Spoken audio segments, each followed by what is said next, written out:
Akiaria hindi ya kwamukira uteithio wa thabuni wa gwithamba moko kuma kuri kambuni ya Kenya Breweries na bengi ya Quip, thirikari ya Narok igitongorio ni Governor Samuel Tunai yugite gutiri riboti ya murimu wa Covid-19 yandikithitio kaunti-ini ino. How are you? Sir? Salama sana. Tuko hapa.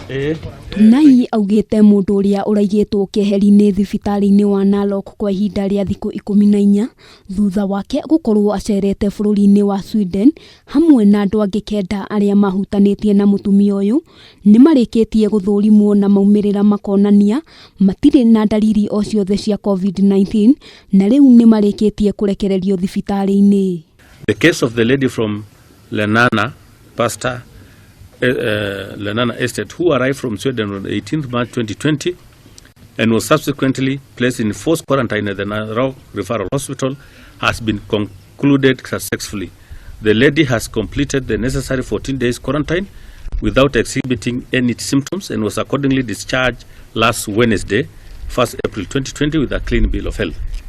The 9 persons who were placed in supervised quarantine in Transmara West after coming into contact with a primary infection suspected completion their isolation successfully on Saturday 14th April 2020 without exhibiting any symptoms. They have since been released to join other families at home. Tunai niaugite marihi ma biacara nini na makwegemia ngari ni marikitie kweherio kwa ihinda ria mieri 3 niguo kuhuthiria aikari murigo mahinda-ini maya bururi ugumeirwo ni murimu wa Covid-19.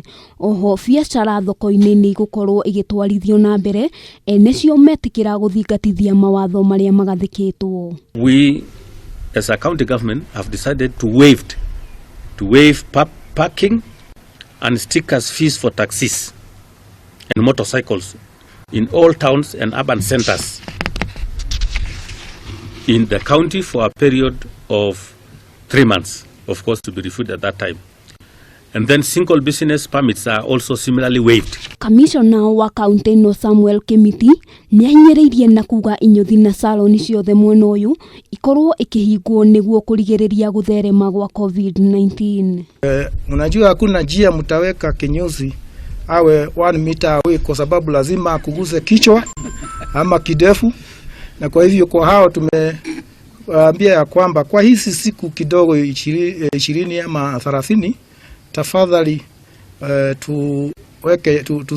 tusinyolewe na tusinyoe, kwa sababu unapoguza huyo mtu kwa kichwa na yeye anakuguza, anaweza kukuambukiza hiyo ugonjwa, ama kwa bahati mbaya ukiwa naye utamuambukiza, na unajua kila mara kutakuwa na watu wengine wanakuja hapo. Gukiri uguo kambuni ya Kenya Breweries ni igite keheri ciringi milioni 50 cia guthondeka sanitizer lita 135 itanya ari kuhurana na homa ya Covid-19. Handu-ini ha Kameme TV, ritwa riakwa ni Wambui wa Njuguna.